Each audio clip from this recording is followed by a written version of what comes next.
Thanks for another tune in for videos. Well, this is the big box from yesterday.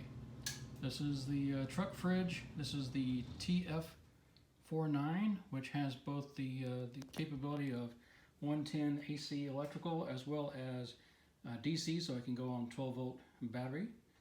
And I plan on connecting it to my 12-volt battery solar panel situation. So yeah, it looks like a really neat unit. It's really compact. This is going to replace my original Dometic 3-way because, well, the propane didn't work too well. 12-volt part of it was kind of sketchy, and plus I want something that's going to be, for me, more reliable. And I know a lot of people out there, those Dometics, they worked well for a while, but and some people are still using them, and they'll say that it will certainly challenge these Truckfridge units here.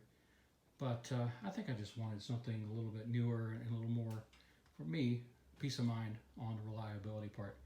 As far as the reliability, well, time will tell on that one.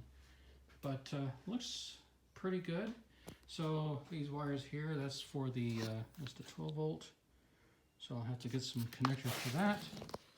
And sorry that the garage is a bit of a mess, but when working stuff, sometimes that happens.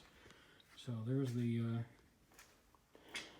the back of the fridge unit. There's the 110 outlet on it. So these have to sit upright for a minimum of 4 hours before trying to plug in anything electrical. So I'm going to leave it here. I'm just going to leave it overnight. Let it sit out here.